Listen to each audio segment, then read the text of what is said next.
I once held my grandson on my knee, watching him struggle to tie his bootlaces, fumbling again and again with those leather strings. His little fingers couldn't quite make them cooperate. I could have tied them for him in 2 seconds.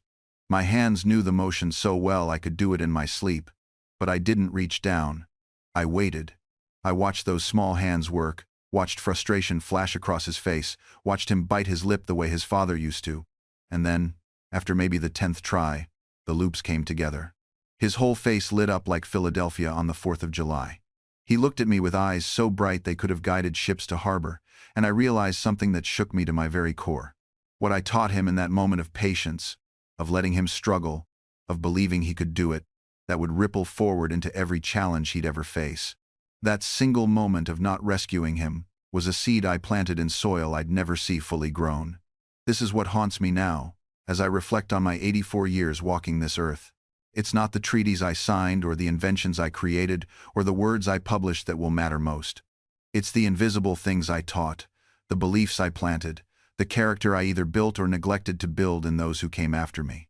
Because here's what most people never realize until it's too late. You are teaching right now, this very moment. Whether you intend to or not, your children are watching how you handle disappointment. They're listening to what you say about people who are different from you. They're absorbing whether you keep your word, whether you admit when you're wrong, whether you treat the servant with the same respect you show the gentleman. And what you teach them, they will teach their children, who will teach their children, and on, like a stone thrown into still water, the ripples spreading long after the hand that threw it has turned to dust.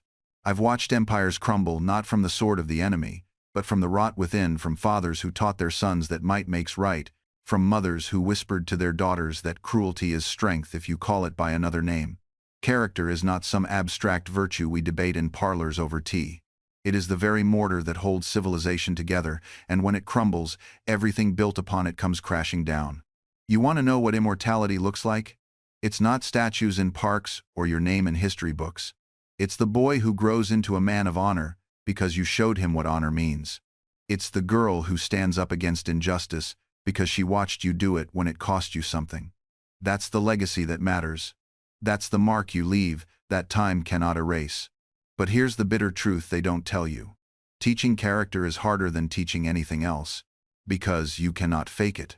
A child can memorize mathematics they don't understand, recite poetry whose meaning eludes them. But virtue? Virtue can only learn by seeing it lived. And children, God bless them, have an uncanny ability to detect pretense. They know when your words and your actions don't align. They know when you're performing goodness rather than practicing it. I remember a colleague who never missed an opportunity to lecture his children about honesty. Tell the truth. He'd thunder at the dinner table, no matter the cost. Noble words. Yet these same children watched him lie to his creditors, watched him cheat his business partners, watched him fabricate excuses when caught in his indiscretions. And what did those children learn? Not the virtue he preached, but the vice he practiced. They learned that honesty is a costume you wear in public and discard in private. They learned that words are cheap and truth is negotiable. The man wondered, in his later years, why his children had no respect for him, why they lied so easily, why they seemed to have no moral compass. He'd taught them everything they knew. The carpenter, on the other hand, left something far more valuable.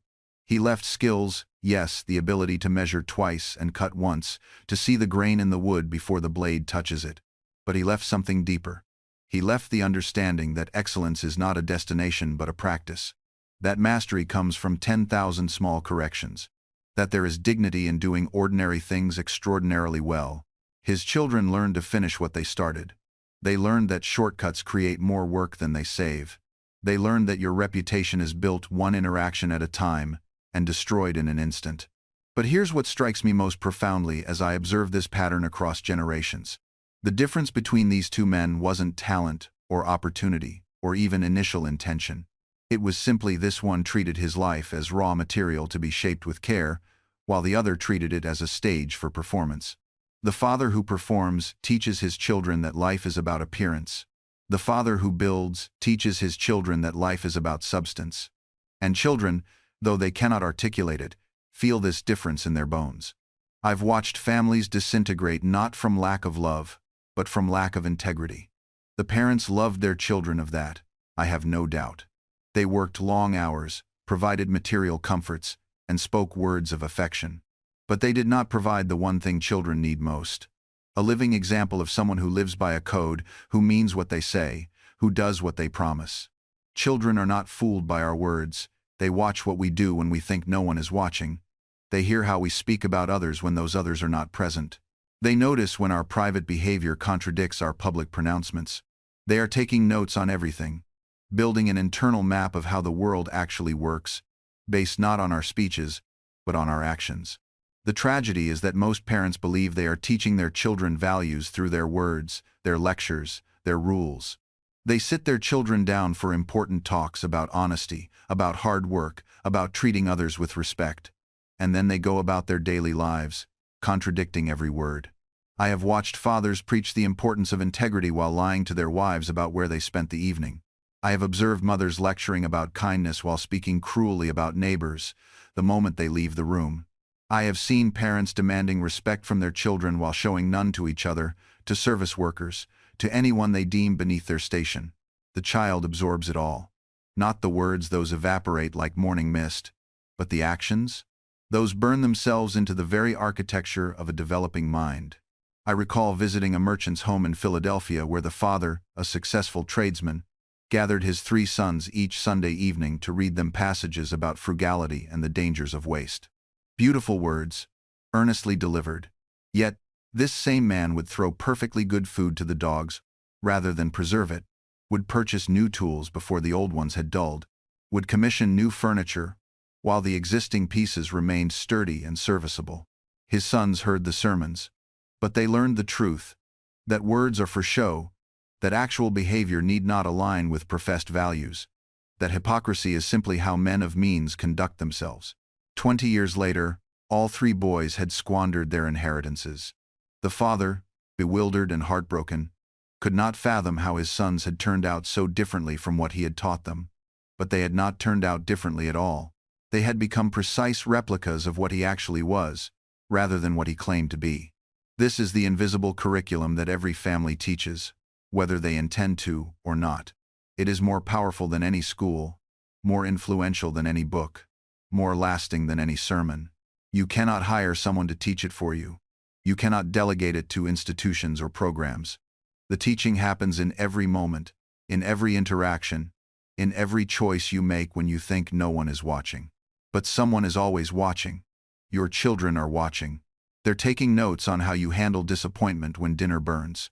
They're learning about integrity from whether you keep your promises about playing catch later, even when you're exhausted. They're developing their entire framework for human relationships by watching how you speak to your spouse, to service workers, to neighbors, to the driver who cut you off in traffic. You think character education happens during those formal moments when you sit them down for a serious talk? That's the least effective teaching you'll do. The real curriculum is taught by the parent who admits when they were wrong.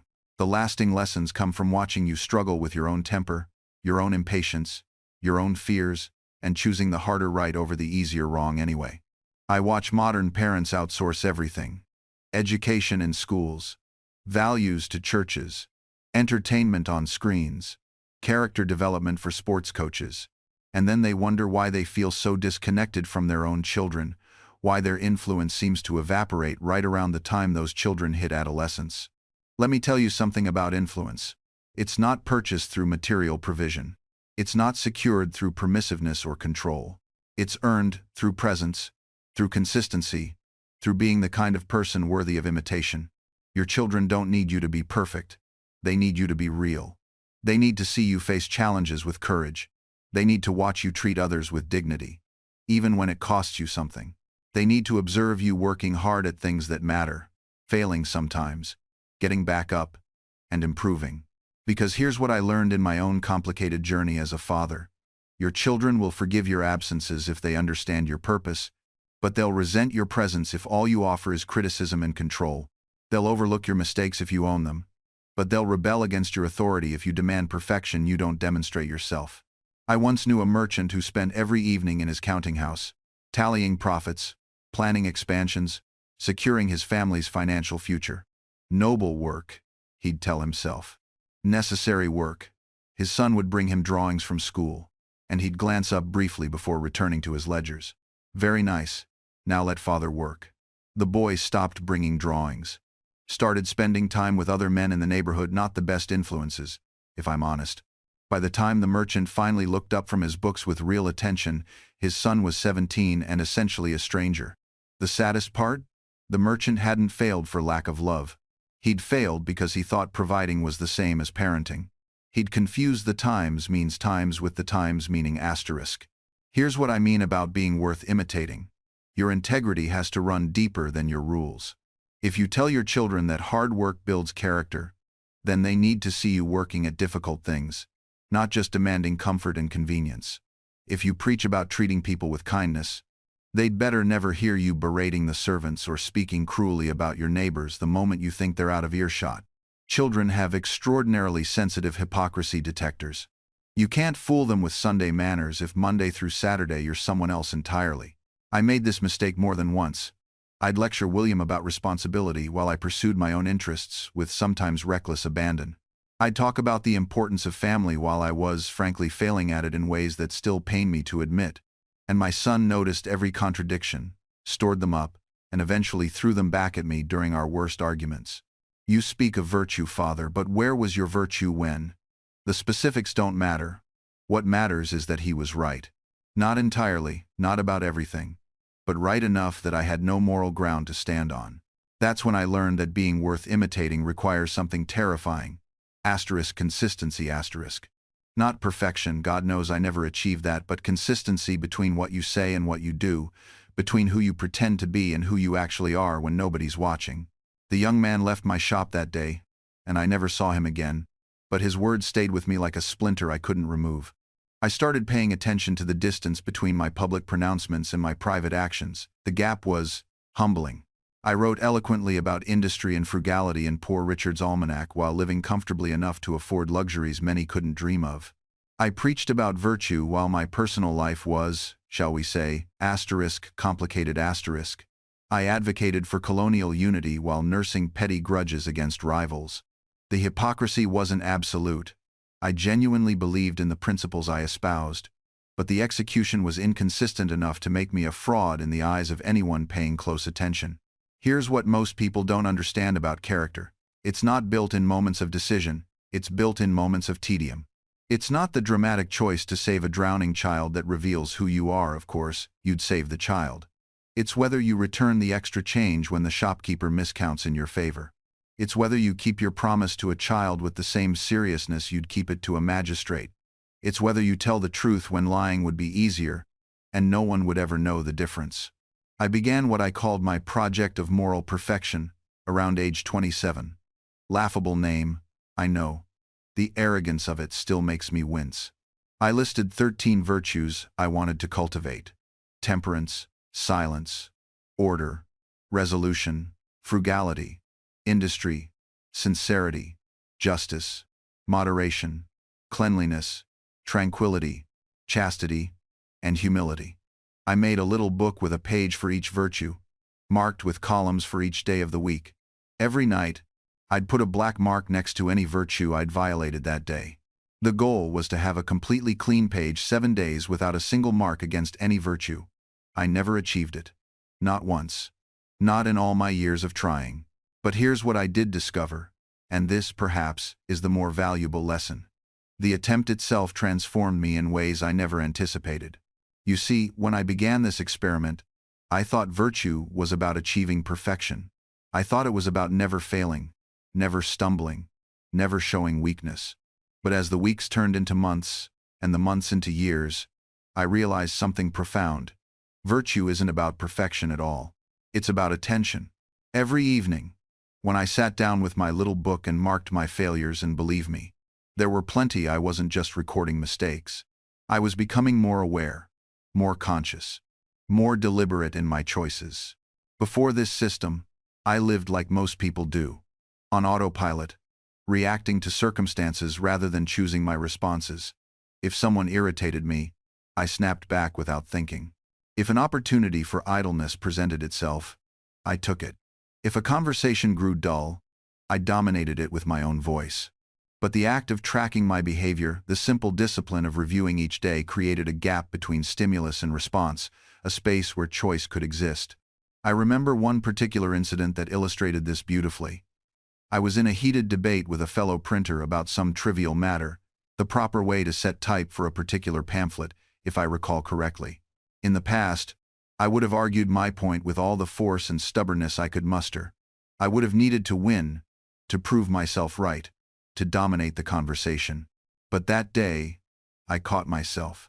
In the middle of formulating my crushing rebuttal, I thought of my little book, waiting at home. I thought of the mark I would have to make under humility if I proceeded as planned. And so I stopped. I took a breath. And I said something I'd rarely said before in such circumstances.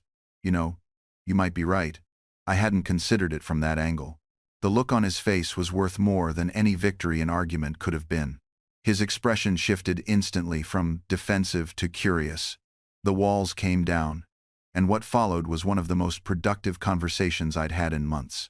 We actually solved the problem together, built something better than either of our original ideas. That night changed how I approached disagreement forever. You see, I'd discovered something profound. Admitting you might be wrong doesn't make you weak. It makes you wise. It makes you someone worth talking to. And paradoxically, it makes people far more likely to actually consider your perspective.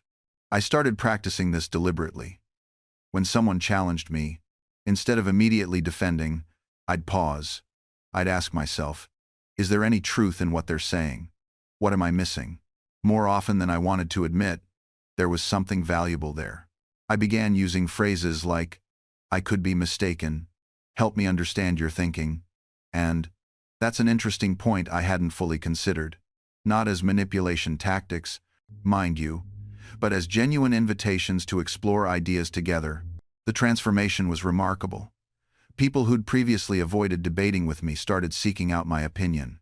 Why? Because I'd become safe to disagree with. I wasn't a trap waiting to spring. I was a partner in discovery. Here's what most people don't realize about being wrong. It's actually a privileged position. Think about it. When you discover you're wrong, you get to become right. You get to upgrade your understanding. You get to be less ignorant than you were 5 minutes ago. That's a gift. The person who was already right, they don't get that. They just stay where they were. They learn nothing. They grow nowhere. I started collecting my wrongnesses like treasures. Each time I discovered I'd been mistaken about something, I'd actually feel a little thrill. Ah, there's another false belief I can discard. Another dead weight I can drop. It made me lighter, more agile, more accurate. And you know what happened? I became more persuasive than ever before. Not through clever rhetoric or forceful argument, but through genuine intellectual humility combined with persistent curiosity. The transformation wasn't immediate, of course. Old habits cling to us like stubborn barnacles on a ship's hull. I'd catch myself mid-sentence, about to declare something certainly or undoubtedly, and I'd have to pause, recalibrate, soften my language. I imagine this might be the case. I'd say instead, or, it appears to me that, at first, it felt dishonest, like I was hedging, or being weak, but that feeling was just my pride talking, wounded that it couldn't strut about anymore, making grand proclamations. What I discovered was revelatory. When I approached conversations with this new humility, people didn't dismiss my ideas, they leaned in closer. They listened more carefully. And here's the curious part. They were far more likely to adopt my way of thinking precisely because I wasn't demanding they do so. Think about the last time someone told you that you were absolutely, definitely wrong about something. How did you react?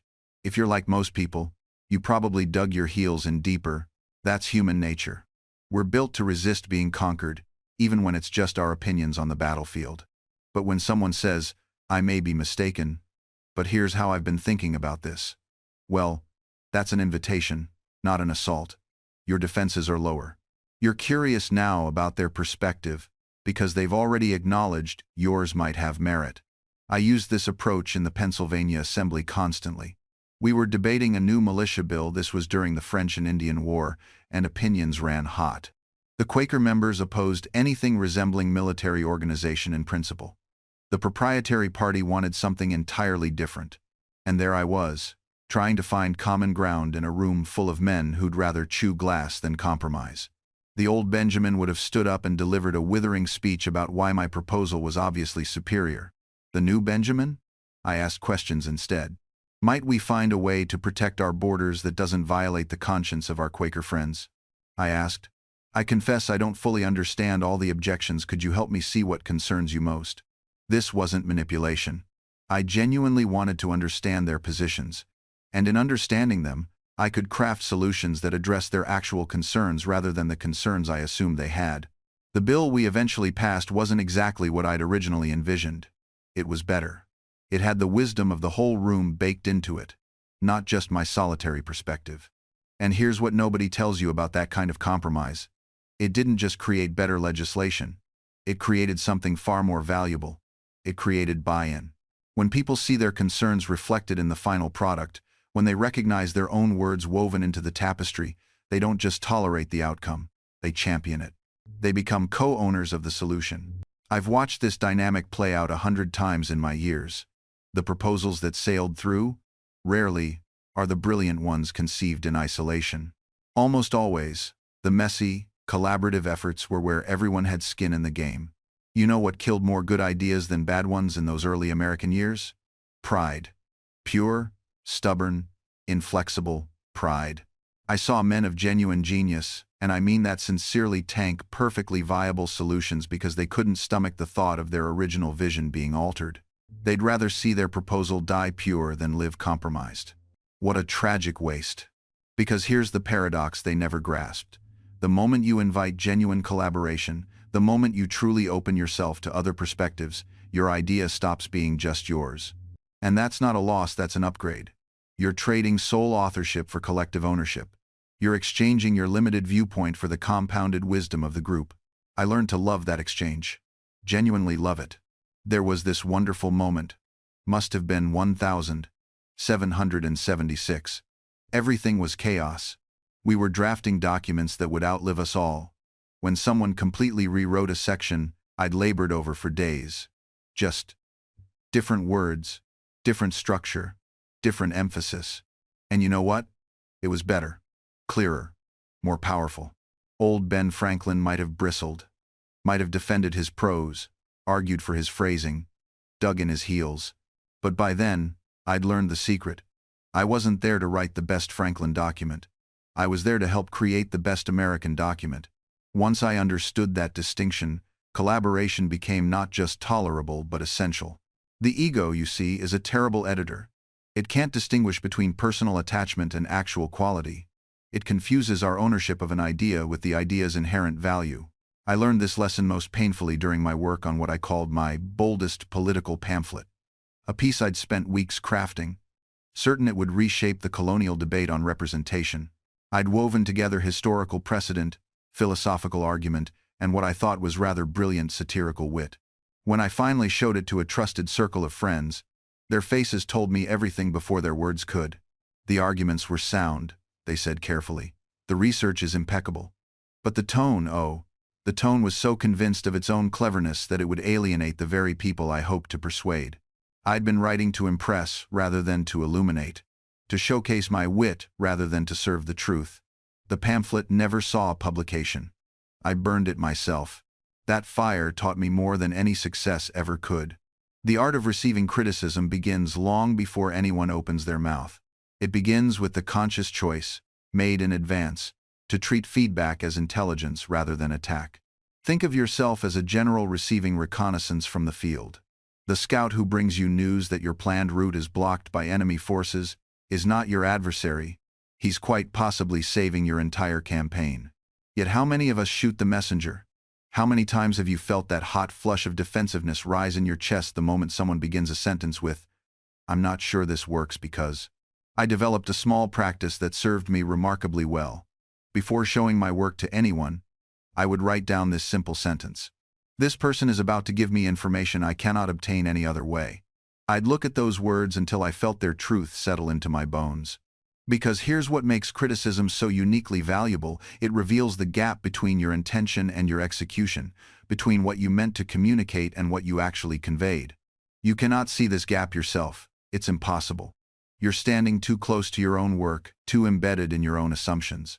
That's why I spent years building friendships with people who disagreed with me. I cultivated relationships with individuals who saw the world through entirely different lenses. Not because I wanted to win arguments, but because I wanted them to show me what I couldn't see. There was a printer in Philadelphia who despised my writing style, said I was too plain, too simple, too pedestrian. For months, his criticism stung. But instead of dismissing him, I invited him to breakfast. Week after week we sat together.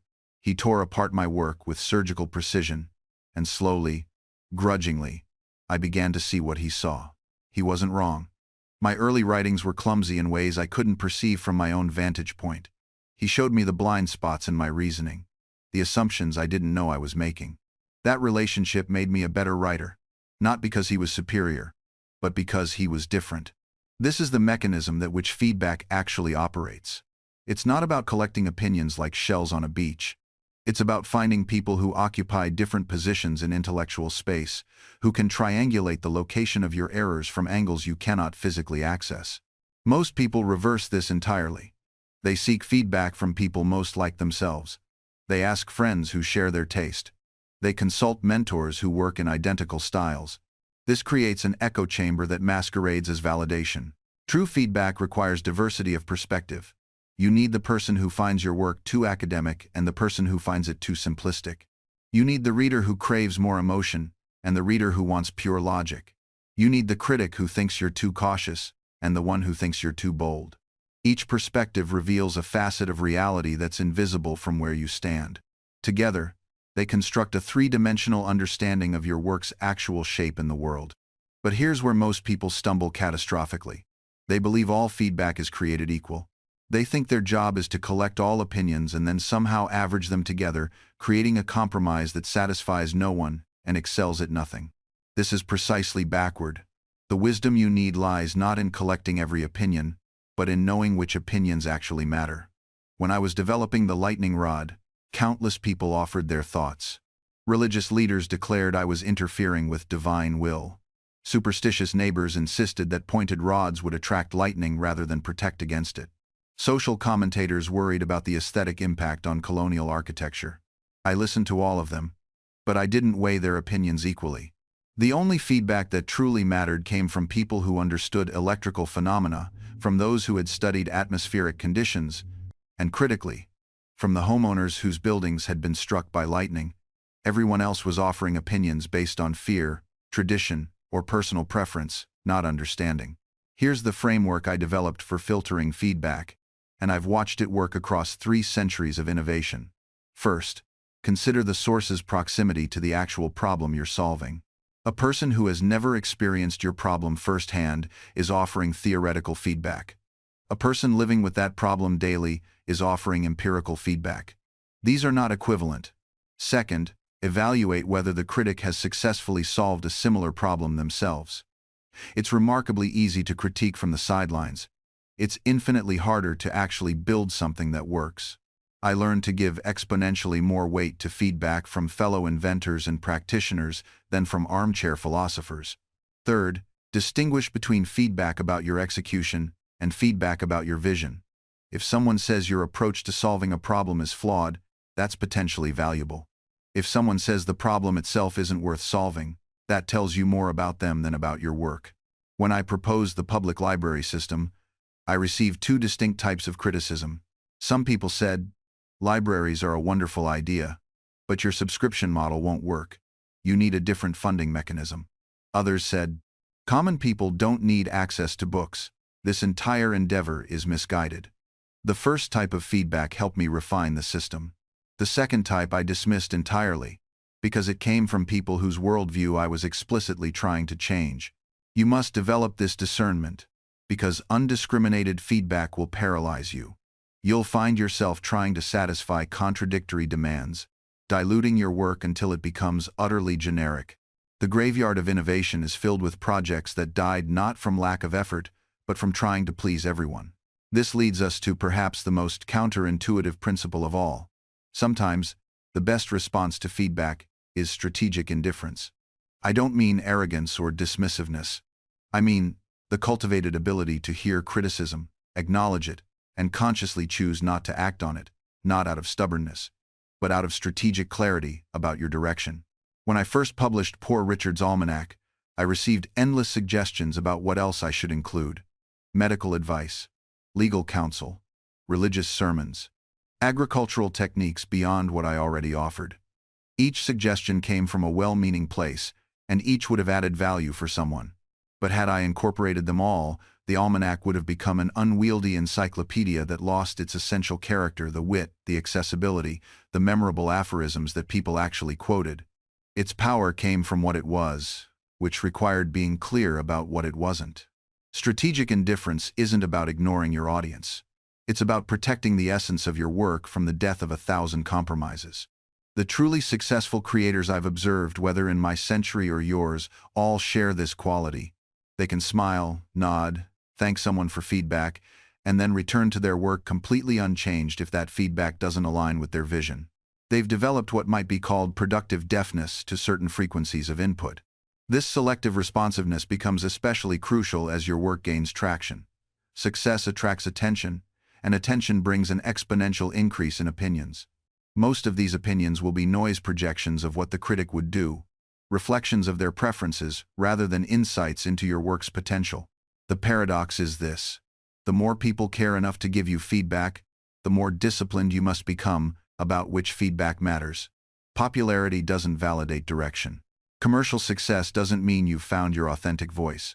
Sometimes your best work will come when you deliberately resist the very changes that might make you more popular. I've seen creators achieve viral success, then systematically destroy what made them unique by over-responding to feedback, trying to replicate that success through calculated crowd-pleasing. They mistake the symptom for the cause, the attention for the substance that generated it. Your task is different. Your task is to remain so clear on your core intention that you can distinguish between feedback that sharpens that intention and feedback that dilutes it, between evolution and dissolution, between growth and compromise. This requires almost painful self-honesty. I remember sitting in a Philadelphia coffeehouse in 1750, watching a prosperous merchant, a man who'd built his business from nothing, dismiss a promising partnership opportunity because accepting it would mean stepping down from daily operations. "I built this," he told me, his voice tight with something between pride and fear. "How can I let someone else make decisions about what I created?" 5 years later, I attended his estate sale. The business he'd refused to evolve had collapsed under its own rigidity. The partnership he'd rejected had gone on to become one of the most successful trading ventures in the colonies with someone else at the helm. His identity had been so fused with control that he couldn't distinguish between losing his business and losing his relevance. He chose to keep control. He lost both. This is the pattern I've observed again and again. We confuse our current role with our ultimate contribution. We mistake the vehicle for the destination. We hold so tightly to how we're known that we strangle what we might become. The path forward requires something I can only describe as strategic humility. Not the false modesty that says, "I'm nothing," but the courageous honesty that says, "I am something specific," and that specificity has boundaries.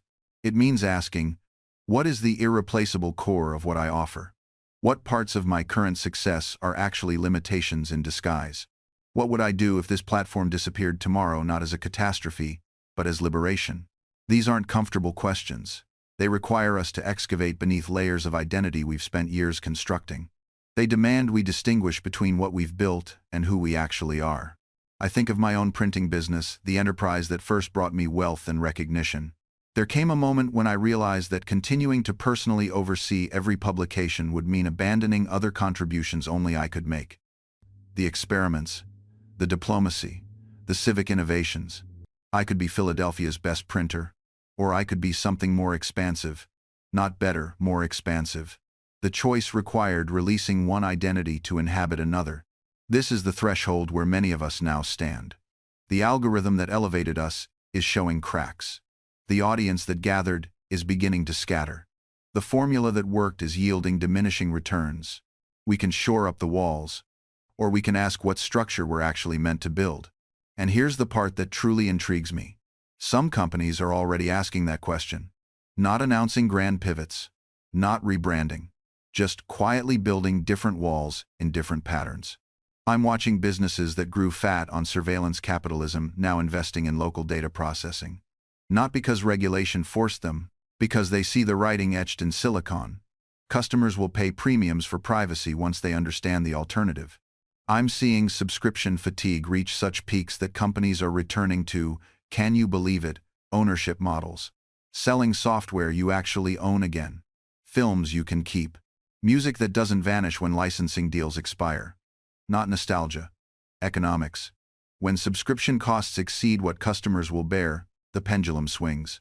The most fascinating transitions aren't reactive, they're preemptive. There's a luxury car manufacturer, I won't name names, but you know them, that spent 8 years building an electric platform everyone said was too expensive, too slow, too cautious. Their CEO endured quarterly calls where analysts all but called for his resignation. Today, that platform is the only reason they're not scrambling like their competitors. They weren't brave. They were mathematical. They ran the numbers on what transition actually costs versus what disruption costs, and chose the former. That's not vision. That's arithmetic, with the courage to act on it. Now you might be thinking, Benjamin, this is all well and good for Fortune 500 companies with war chests. What about the rest of us? Fair question. And here's where adaptation becomes deeply personal. Because businesses don't adapt, people do. Organizations are just the structures we build to coordinate our adaptations. When a company pivots, what's really happening is hundreds or thousands of individuals choosing consciously or not to change direction together. And that brings us to perhaps the most uncomfortable part of this conversation. The adaptation most of us are avoiding isn't our companies. It's our own. I've spent decades in boardrooms where we discussed change management as if it were something we did to other people. We brought in consultants. We created training programs. We rolled out new platforms and measured adoption rates. But here's what nobody wanted to admit. The executives designing these transformation programs were often the ones most resistant to actually transforming. I watched a CEO champion a complete digital overhaul while still having his assistant print every email for him to review. I sat in strategy sessions about embracing agile methodologies led by leaders who refused to give up their annual planning cycles and command and control management styles. The uncomfortable truth is that organizational transformation fails most often not because the strategy is wrong or the technology doesn't work. It fails because the people at the top are asking everyone else to change while they themselves stay exactly the same. And I'm including myself in this. I remember the moment I realized I was the bottleneck in my own company's evolution. We'd hired this brilliant young strategist, maybe 28 years old, who kept proposing these ideas that made me deeply uncomfortable. Not because they were bad, but because they would require me to operate in completely new ways. To give up controls I'd held for years. To trust processes I didn't fully understand. To admit there were things people half my age understood better than I did. My instinct was to smile politely and then find reasons why we couldn't implement her suggestions. I dressed it up as wisdom and experience, but it was really just fear. Fear of irrelevance. Fear of losing status. Fear of discovering that the skills that got me here wouldn't keep me here. This is the adaptation no one wants to talk about. Not updating your LinkedIn profile or taking a course on prompt engineering. The real adaptation is psychological, emotional, and existential. It's looking in the mirror and asking, am I willing to become a beginner again? Am I willing to be the least knowledgeable person in the room about something that matters? Am I willing to dismantle my own expertise and rebuild it from scratch? Because that's what's actually required now. The hardest moments of my life weren't when I failed at something new. They were when I succeeded at something old for so long that I forgot how to be a beginner again. There's a particular kind of death that happens when you become too good at one thing. Your identity calcifies around that competence. You become the person who prints, the person who negotiates treaties, the person who understands electricity. And then the world shifts, and suddenly your expertise is a cage you built with your own hands. I see this everywhere now. The software engineer who mastered one language and now refuses to learn another. The executive who perfected a management style in 2005 and still deploys it in 2025. The writer who found their voice and then spent 20 years repeating the same sentence in different arrangements. We confuse consistency with integrity. We think changing our minds means we were wrong before, rather than understanding that changing our minds is what being right actually looks like over time. Here's what nobody tells you about reinvention. It's not inspirational while you're doing it. It's humiliating.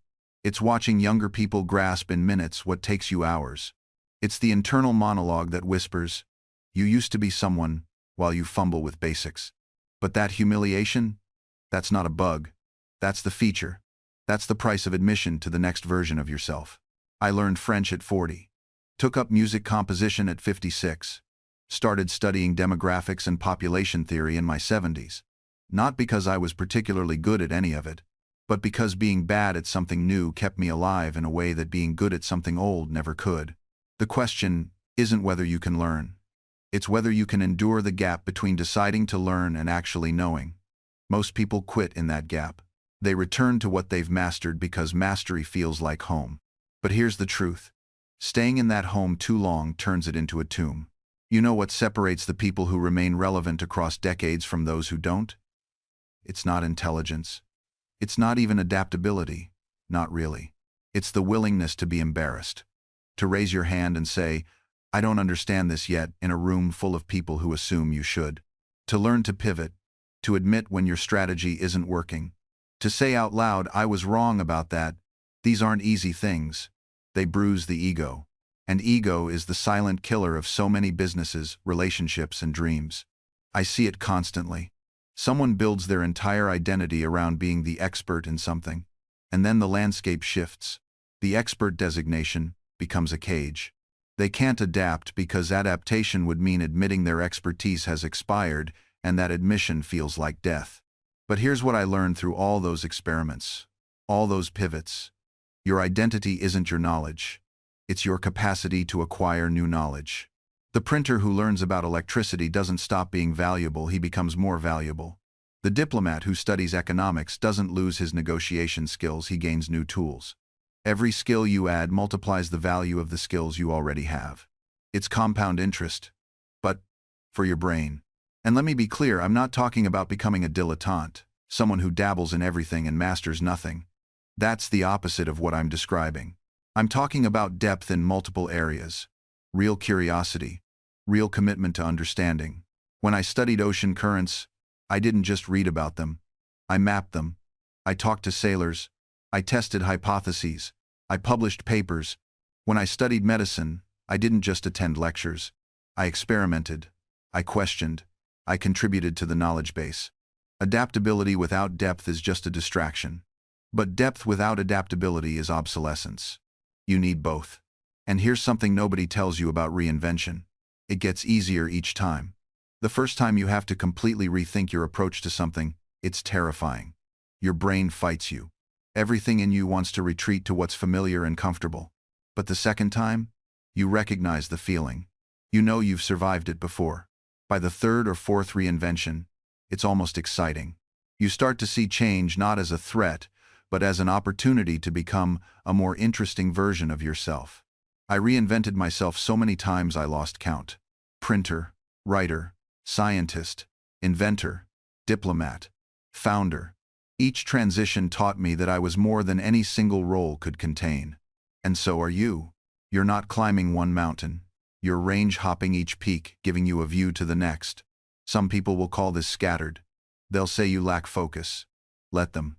Those critics are usually standing at the base of a single hill, convinced their molehill is Everest. I learned something profound in my 70s. Something most people never discover.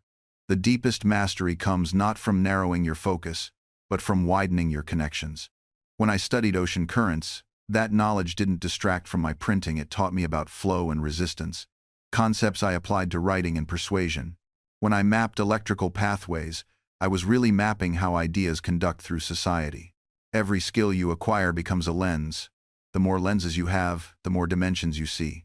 Here's what they don't tell you about expertise. True experts in any field are secretly polymaths. The physicist who understands music sees patterns others miss. The surgeon who paints has steadier hands and better spatial reasoning. The programmer who writes fiction creates more elegant code. Your distractions aren't distractions. They're the cross-training your mind desperately needs. I watch you scroll through courses, starting and abandoning, feeling guilty about your unfinished projects. Stop. Listen to me. That pottery class you took for 3 months? It taught your hands about patience and form. That language you studied but never mastered? It rewired your brain's flexibility. That business you started and closed? It was a laboratory, not a failure. You're not leaving things unfinished. You're sampling the vast buffet of human knowledge, finding what resonates, building a cathedral of understanding, one stone from here, another from there. The architecture of your mind is supposed to be eclectic. It's supposed to have a printing wing and a science wing and a diplomacy tower. The world will try to put you in a box with a single label. Resist with everything you have. Because here's what I learned across 8 decades of refusing to be categorized.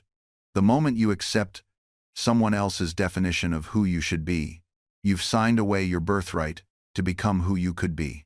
I remember standing in the French court, dressed in that ridiculous fur cap, you know the one, it's in all the paintings. The aristocrats loved it. They thought I was playing the rustic American philosopher, simple and quaint. What they didn't realize was that I was playing them. That cap was calculated theater.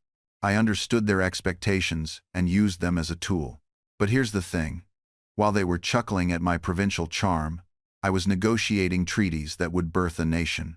While they saw a simple inventor with amusing electrical tricks, I was building networks of influence that would reshape the Atlantic world. I let them put me in their comfortable box, and then I burned that box from the inside. You see this pattern everywhere in history, though we rarely talk about it. The truly dangerous minds, the ones that change everything, they're always multidisciplinary. Da Vinci didn't choose between art and engineering. Darwin was a geologist before evolution. Marie Curie bridged physics and chemistry. Einstein played violin to unlock physics problems. The modern world has this obsession with specialization. Stay in your lane, they say. Master one thing. And sure, depth matters. I'm not suggesting superficial dabbling in everything. But the revolution, the real innovation, it happens at the intersections. It happens when someone who understands electricity also understands politics and can see how communication networks might transform governance. It happens when someone who prints newspapers also studies demographics and can predict how information shapes societies. I built lightning rods not just because I understood electricity, but because I understood architecture, metallurgy, public safety, insurance, economics, and human psychology. Each lens revealed dimensions the others missed. The solution emerged from the synthesis, not from any single discipline. So, when someone tells you to pick a lane, smile politely. Then build a highway system. I watched this play out repeatedly at the Constitutional Convention. We had lawyers who understood nothing of commerce. We had merchants who couldn't grasp constitutional theory. We had philosophers with beautiful ideas that would bankrupt a nation in 6 months. The document that emerged, the one that's endured for over 2 centuries, came from forcing these specialists to talk to each other, to translate their expertise into a language others could understand, to discover that the merchant's concern about interstate trade actually solved the lawyer's problem with jurisdictional disputes. You see this same pattern everywhere a breakthrough happens. The Wright brothers weren't aeronautical engineers. They were bicycle mechanics who understood materials, tension, and iterative testing. They succeeded where better-funded, more credentialed experts failed, because they refused to be intimidated by disciplinary boundaries. Marie Curie worked at the intersection of physics and chemistry when those fields barely spoke to each other. She didn't just discover radioactivity, she invented the language that let 2 disciplines collaborate. The modern world demands this even more urgently. Climate change isn't a science problem, or an engineering problem, or a political problem. It's all of them simultaneously, and you can't solve it by staying in your lane. You need the atmospheric scientist talking to the economist, talking to the behavioral psychologist, talking to the materials engineer. But here's what nobody tells you about being a generalist in a specialist's world. You'll face constant pressure to prove your legitimacy. Specialists will question whether you're deep enough in anything to matter. You'll sit in meetings where everyone else has a clearly defined role, and you'll wonder if you belong. Let me tell why that discomfort is your competitive advantage. The specialist sees the world through a telescope, magnifying what's directly ahead. You're working with a lighthouse, scanning the horizon for connections they'll never notice. Both are valuable. Both are necessary. But only one reveals the patterns that change everything. I made my living with a printing press, but I changed the world with electricity. I served my country as a diplomat, but I revolutionized it with inventions. I satisfied my curiosity in a dozen fields, But the real impact came from connecting what I learned in one domain to problems in another. Here's what I want you to understand. Specialization is a luxury that history afforded to certain periods of human development. There were eras when knowledge expanded slowly enough that you could master one field and contribute meaningfully throughout your career. We're not in one of those eras anymore. The world today generates more information in a single day than existed in my entire lifetime. The pace of change isn't just accelerating, it's compounding. Technologies that took decades to develop in my era now emerge, evolve, and become obsolete within years, sometimes months. And here's the uncomfortable truth that nobody wants to say out loud. The specialists of today are building their expertise on foundations that are eroding beneath them. I watch as people pour years into mastering tools and techniques that might be fundamentally transformed by the next wave of innovation. It's not their fault. They were told this was the path. But the path itself is changing. Let me be direct with you. I'm not saying specialization has no value. I'm saying that specialized knowledge without a broader context is becoming increasingly fragile. The programmer who only knows code but doesn't understand the human problems being solved. The designer who masters aesthetics but never grasps the business realities. The marketer who perfects campaigns but remains ignorant of the psychology driving human behavior. These are specialists, yes, but they're specialists building on sand. What I practiced, what I'm urging you to consider, is something different. It's not about knowing a little bit about everything. That's dilettantism, and that's not what we're discussing here. What I'm talking about is developing what I'll call connected expertise, the ability to build genuine competence in multiple domains and, more importantly, to see and leverage the connections between them. When I studied electricity, I wasn't just collecting curiosities. I was applying principles I'd learned from observation, experimentation, and logical reasoning developed through years of writing, printing, and public discourse. When I engaged in diplomacy, I drew upon my understanding of human nature refined through decades of business dealings, civic organization, and yes, even those experiments with natural philosophy. Each field informed the others. Each skill multiplied the value of the rest. This is perhaps the most valuable insight I can share with you. True mastery isn't found in isolation, but in integration. The printer who never leaves his shop, no matter how skilled, limits his potential. The scientist who never considers practical applications produces elegant theories that gather dust. The businessman who ignores civic duty builds wealth without meaning. I see this pattern repeated endlessly in your modern world. You compartmentalize yourselves into smaller and smaller boxes, becoming specialists so narrow you lose sight of the broader landscape. You introduce yourselves by your job title, as if that single label captures the entirety of your being. I'm a marketing manager. I'm a software engineer. I'm a teacher. As if that's where the story ends. But consider what you're sacrificing with such limitations. When you define yourself by a single role, you constrain not just your identity, but your capacity for insight. The marketing manager who never reads history cannot understand the deeper patterns of human persuasion. The software engineer who never studies psychology builds tools that technically function but miss how people actually think. The teacher who never explores business cannot prepare students for the economic realities they'll face. I built my life differently, and I encourage you to do the same. When I sat down to write Poor Richard's Almanac, I wasn't just a writer. I was drawing upon my experience as a businessman, understanding what would sell, as a printer, knowing what would fit elegantly on a page, as a civic organizer, recognizing what wisdom my community needed, as a self-educated philosopher, synthesizing ideas from my vast reading. Every project became richer because I brought multiple perspectives to bear. When I established the library company, I wasn't just a civic organizer. I was applying business principles to create a sustainable subscription model, using my printing expertise to select and care for books properly, drawing upon my own hunger for learning to stock subjects that would genuinely educate rather than merely entertain. This synthesis wasn't accidental. It was deliberate. I actively sought to connect different domains of knowledge to find the hidden bridges between seemingly separate fields. The printing press taught me electricity. The fire taught me diplomacy. The experiments with light informed my understanding of human nature. When I studied the propagation of heat through metal rods, I wasn't just conducting physics experiments. I was learning how ideas spread through communities, how enthusiasm or panic can conduct through a population like thermal energy through copper. The principles were identical. Both required a medium. Both moved faster through certain materials than others. Both could be amplified or insulated. This cross-pollination became my secret advantage. While others saw printing as merely mechanical and politics as purely human, I saw them as manifestations of the same underlying patterns. The techniques I used to achieve even ink distribution on a page, careful pressure, quality materials, attention to edges, these same techniques applied to distributing political sentiment across colonies. Everything connected. I began deliberately engineering these connections.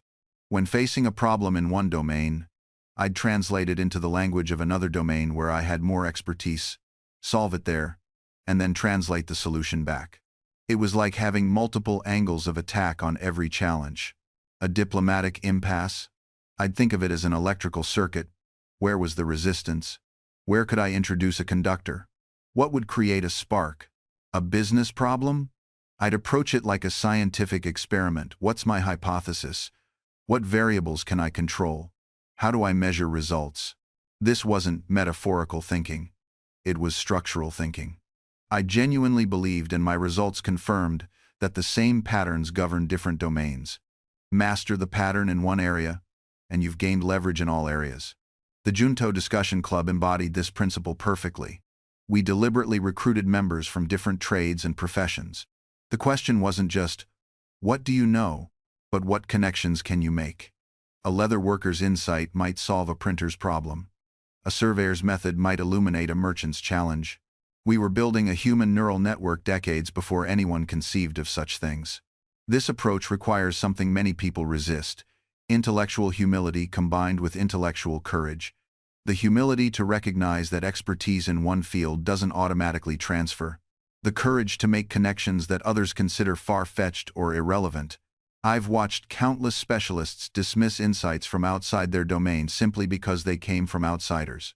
What does a printer know about constitutional design? They'd scoff. Everything. As it turns out, if that printer understands systems, human nature, and the mechanics of producing consistent results under variable conditions, the greatest innovations live at the intersections. The intersections, that's where I built my life, my friends. Between words and machinery, between science and diplomacy, between individual liberty and collective prosperity. These weren't separate domains requiring separate minds. They were facets of the same fundamental challenge. How do we create systems that serve humanity rather than enslave it? Consider the Constitutional Convention through this lens. 55 men, locked in debate through a sweltering Philadelphia summer, the windows closed to preserve secrecy, the air thick with tension and competing visions. Every state had different interests. Every delegate brought different fears. The small states are terrified of being dominated by the large. The agricultural South and commercial North eyeing each other with suspicion. Slaveholders and abolitionists, though we didn't use those terms then. Knowing the powder keg we were sitting on but too cowardly, yes, I include myself to fully address it. How do you forge consensus from such division? Not through grand speeches alone, though we had plenty of those. Not through pure logic, though reason played its role. You do it through the printer's method. Incremental progress, constant adjustment, and the willingness to proof, revise, and proof again. The Great Compromise didn't emerge fully formed from any single brilliant mind. It was negotiated, line by line, clause by clause. 2 senators per state, regardless of size, to protect the small states, representation by population in the House, to reflect democratic principles. Was it perfect? Far from it. Was it workable? History suggests so. I was 81 that summer, the oldest delegate by far. My body betraying me, I had to be carried to sessions in a sedan chair. My bladder is barely cooperating. My joints are screaming in protest. But my mind? Sharp enough to know when to speak and, more importantly, when to listen. Young men love their own voices. Old men, if they've learned anything, understand the power of silence. I spoke less than most delegates. But when I did speak, people leaned in. Not because my words were necessarily wiser, though I'd like to think they had merit, but because scarcity creates value. The printer in me understood this instinctively. On the final day of the convention, the 17th of September, 1787, I delivered perhaps my most important speech. Not my most eloquent, that honor probably belongs to others. Not my most passionate, but my most strategically necessary. The document before us was imperfect. I knew it. Everyone knew it. Some delegates were preparing to refuse their signatures, to walk away from months of painstaking work over objections to specific clauses. We stood at the precipice of failure. So I stood well, I remained seated, too feeble to stand. And had James Wilson read my words, and I confessed my doubts. I told them, and these were men who thought they knew me well, that I did not entirely approve of the Constitution as it stood. Can you imagine the shock that rippled through that room? Franklin, the great compromiser, the eternal optimist, admitting uncertainty, but I continued, because they needed to hear what came next. I said that the older I grew, the more apt I was to doubt my own judgment and to pay more respect to the judgment of others. I had lived long enough to see opinions I once held as absolute truths proven utterly wrong by subsequent experience. I had been certain about matters that time revealed were nothing more than my own limitations masquerading as wisdom. So yes, I agreed to this Constitution with all its faults, if they were faults, because I expected no better, and was not sure it was not the best. I doubted whether any convention we could obtain could make a better Constitution.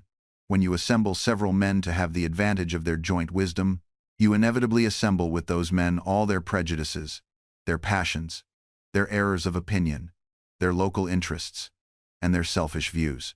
From such an assembly, could we expect a perfect production? I was astonished we had gotten this close. I told them that if every one of us returned to our states to report the parts we disagreed with, we would weaken the whole structure before it ever had a chance to stand. We would hand our enemies, and make no mistake, this new government would have enemies the very weapons to destroy it.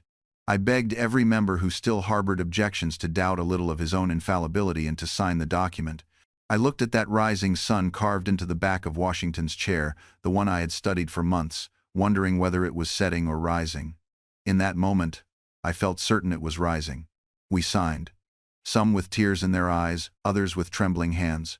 The document wasn't perfect, I knew that better than anyone. It protected slavery when it should have abolished it. It compromised when it should have stood firm. It left questions unanswered that would haunt this nation for generations. But it was real. It was tangible. It was something we could build upon. When I placed my quill on that parchment, I thought about the young printer's apprentice who had run away from his brother's shop in Boston so many years ago. I thought about the boy who had nearly drowned crossing the harbor, who had walked through Philadelphia with nothing but 3 puffy rolls and ambition. That boy would never have imagined this moment. That boy couldn't have conceived of helping birth a nation. The weight of what we had created didn't fully strike me until later that evening. I walked through Philadelphia's streets as the bells rang out, as people gathered in taverns and homes to discuss what had happened behind our closed doors. They didn't know yet how close we had come to failure, how many times the whole enterprise nearly collapsed under the weight of our disagreements. I passed the print shop where I had once worked, now run by a younger generation. I saw apprentices setting type, their fingers black with ink, just as mine had been. I wondered what they would print about this Constitution in the years to come. Would they print amendments that corrected our mistakes? Would they print court decisions that interpreted our words in ways we never imagined? Would they print obituaries for the system we created, or chronicles of its continued evolution? That night, I couldn't sleep. My body was exhausted, but my mind churned with thoughts. I kept returning to that image of the rising sun. It was an optimistic interpretation, perhaps overly so. The sun could just as easily be setting on the great democratic experiment. The Constitution could fail. The states could refuse to ratify it. The people could reject everything we had built. But I had learned something profound during those long summer months in Philadelphia. I had learned that democracy is not a gift you hand to people wrapped in pretty paper. It's a messy, argumentative, exhausting process that requires every person to bring their worst fears and their best hopes to the table. I had learned that the greatest ideas often come not from the loudest voices, but from the quietest compromises, those moments when someone swallows their pride and says, "Perhaps there's another way." The Constitution we created wasn't perfect. I knew that better than anyone. It protected the institution of slavery, that moral cancer that would eventually tear the nation apart. It gave too much power to some, too little voice to others. Women couldn't vote. The propertyless couldn't participate fully in democracy. But here's what I also knew. We had created something alive, something that could grow, something that, unlike the rigid systems of Europe, had built-in mechanisms for change. The amendment process wasn't just a legal technicality, it was a promise that future generations could be wiser than we were. I often thought of the Iroquois Confederacy, whose great law of peace had influenced our thinking more than most of my colleagues cared to admit. They had a principle: consider the impact of your decisions on the seventh generation, 7 generations into the future. That's what we were trying to do with this Constitution. We weren't just solving the problems of 1787. We were creating a framework that could adapt to problems we couldn't even imagine. What would America look like in 50 years? In 100? In 200? Would new states stretch to the Pacific? Would some technologies make our printing presses look like cave drawings? Would the institution of slavery finally be abolished, as it must be? I couldn't answer those questions, but I could help ensure that the Americans of those future generations would have the tools to answer them for themselves. That's why, despite my reservations, I stood before the convention on the 17th of September, 1787, and urged every delegate to sign the Constitution. Not because it was perfect, but because it was possible. Not because it solved everything, but because it created a structure for solving things. I was 81 years old. My body ached constantly. My vision was failing. I knew I wouldn't live to see how this experiment turned out. But I also knew something else. I had been part of something extraordinary. Not perfect, not complete, but extraordinary nonetheless. And it is this very imperfection that makes their achievement so profoundly human, so deeply inspiring. They did not wait for perfection before they acted. They did not demand ideal conditions before they committed themselves to a principle larger than their personal interests. They moved forward with flawed instruments and incomplete understanding, trusting that the direction mattered more than the precision of every step. Consider what they risked by signing their names to a document that declared independence from the most powerful empire on earth. These were not reckless young revolutionaries with nothing to lose. Many were men of considerable wealth, established position, and comfortable circumstance. Benjamin Harrison was a wealthy planter who would lose everything. Richard Stockton was captured by the British, imprisoned, tortured, his health never recovered. Thomas McKean moved his family 5 times in a single year to keep them safe from British soldiers hunting him down. They knew the cost of commitment. They understood that principles without sacrifice are merely pretty words on paper, and they paid dearly in property seized, homes burned, families torn apart, reputations destroyed. 9 signers died during the war. 5 were captured and brutalized.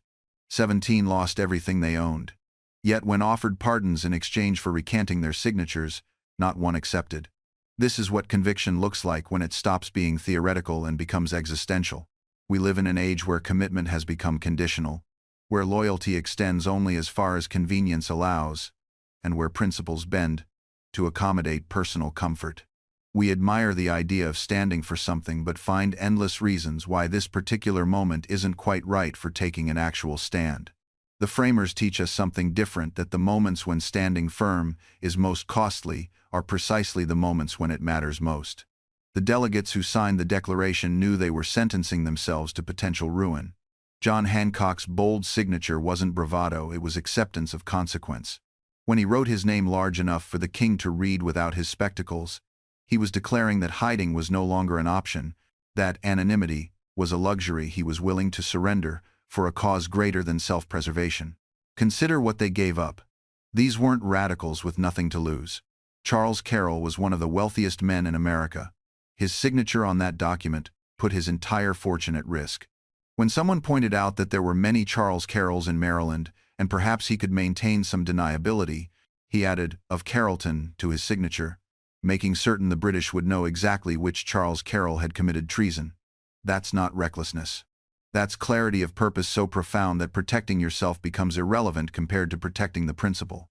We rationalize our own compromises differently. We tell ourselves we're being strategic, playing the long game, waiting for the right moment. But there's a difference between strategic patience and perpetual postponement. The framers understood that some lines, once crossed, cannot be uncrossed, that some concessions, once made, become permanent. They saw fellow colonists who tried to remain neutral, who wanted the benefits of independence without the risks, who hoped to wait out the conflict and align with whoever won. History doesn't remember the hedgers. It doesn't celebrate those who kept their options open. The freedom we inherited came specifically from people who burned their bridges, who made backing down impossible. This is what unnerves us about their example. They force us to ask which of our own commitments we've made contingent, which principles we've decided are negotiable, and which stands we've postponed indefinitely. They challenge the modern notion that you can support something in theory while opposing every practical application of it. I've watched politicians throughout history, and you have them in abundance today, who declare themselves allies of justice while systematically voting against every measure that might achieve it. They champion the cause in the abstract, applaud it in speeches, perhaps even shed a tear at commemorative events. But when the moment comes to actually do something to sacrifice political capital, to risk donor relationships, to stand against their party, suddenly there are complications, considerations, pragmatic concerns. The Quakers didn't operate this way. They didn't say, "I support ending slavery, but now isn't the right time," or "I agree in principle, but we must consider the economic implications." They looked at slavery and saw evil.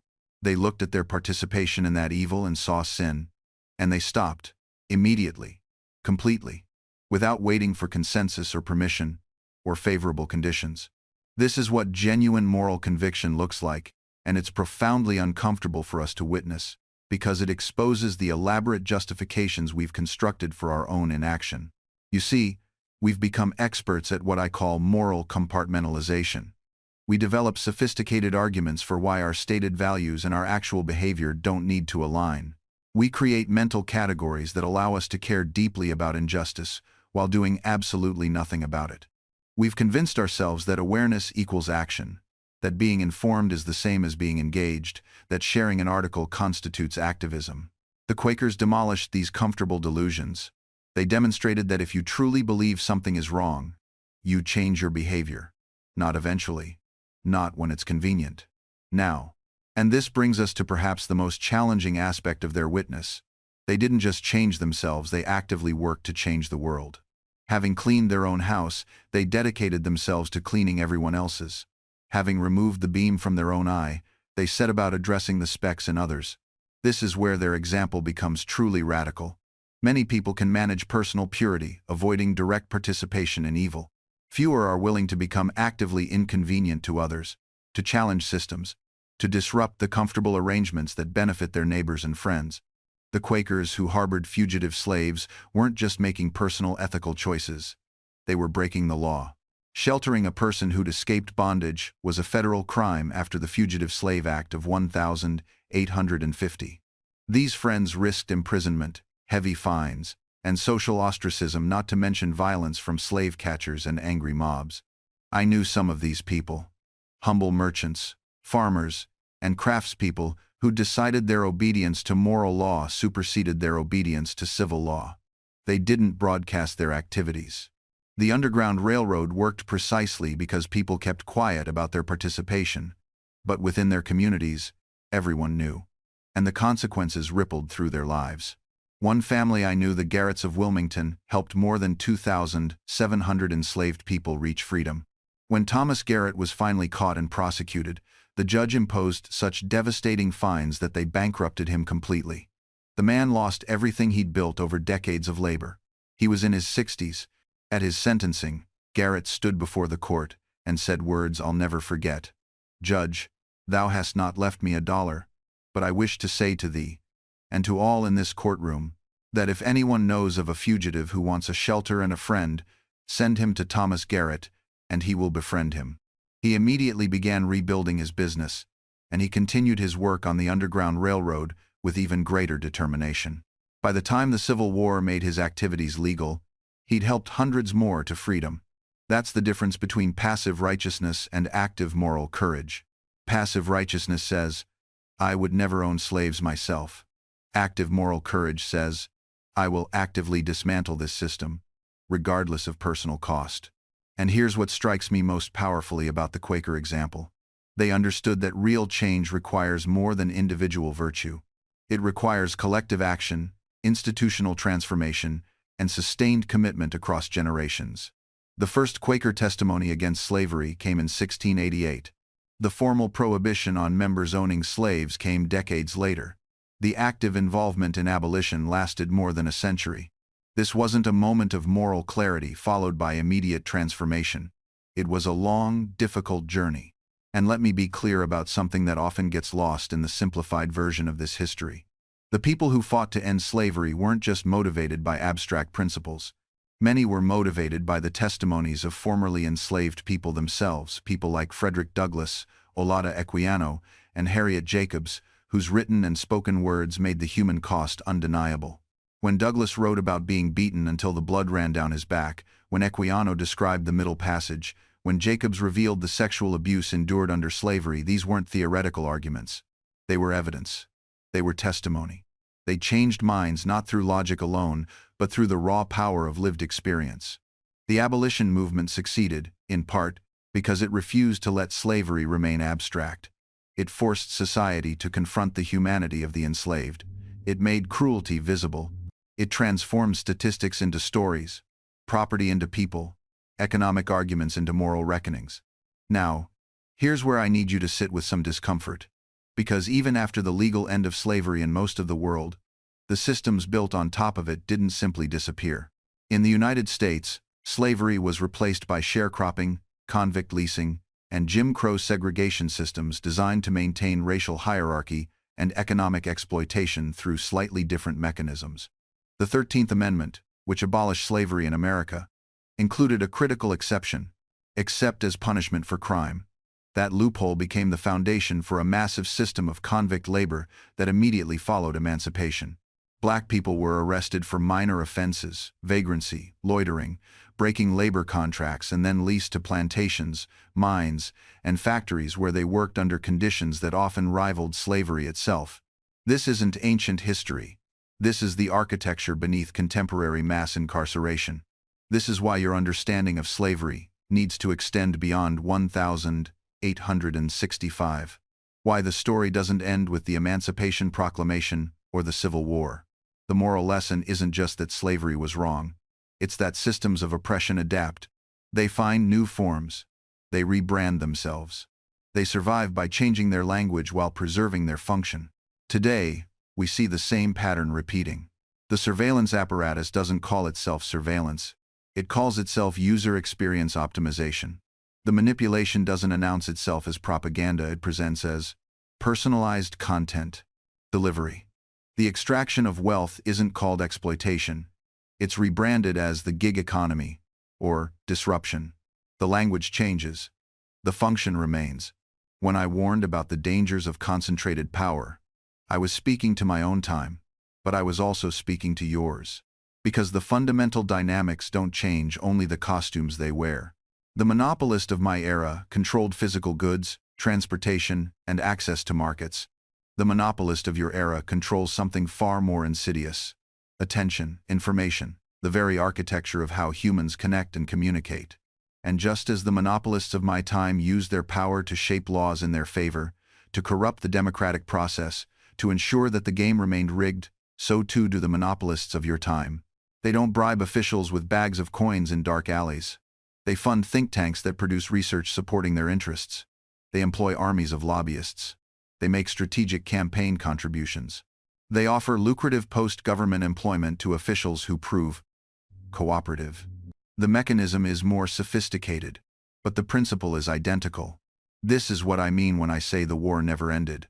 The strategies evolved. The battlefield expanded. But the conflict itself between concentrated power and distributed sovereignty, between those who would dominate and those who would be free, that conflict is eternal. It exists in every generation. It manifests in new forms. It requires constant vigilance. And here's what troubles me most about your era. Many of you don't even recognize that you're at war. You've been conditioned to see politics as entertainment, governance as a spectator sport, your own sovereignty as something abstract and theoretical rather than something you exercise daily through conscious choice. You've been taught to argue about symptoms while ignoring diseases, to fight each other over scraps while the table itself is being stolen. This isn't an accident. The system doesn't want warriors. It wants consumers who occasionally vote. It wants people angry enough to stay engaged, but never organized enough to actually change anything. Think about how the entire apparatus is designed. The news cycle moves so fast that you can't focus on any single corruption long enough to demand accountability. A scandal breaks on Monday. Everyone's outraged on Tuesday. A new distraction arrives on Wednesday. And by Friday, the original crime is forgotten. This isn't poor journalism, it's the business model. Your attention has become the most valuable commodity in human history. And every institution is fighting to control it, fragment it, weaponize it. They don't need you informed. They need you inflamed. Angry people click. Scared people share. Outraged people come back tomorrow. I'm watching your elections become billion-dollar entertainment spectacles where the most important question isn't policy but personality. Where a candidate's tweet generates more coverage than their voting record. Where the entire system has been gamified into teams and scores, us versus them, red versus blue, as if the complexity of governing 330 million people can be reduced to a sports rivalry. And here's what terrifies them: the moment you stop playing their game. The moment you realize that the person struggling to afford healthcare in a red state has more in common with someone struggling to afford rent in a blue city than either has with the politicians claiming to represent them. That's the alliance they fear most. Because united, you're ungovernable. United, you start asking why the wealthiest nation in history can't house its people, heal its people, educate its people.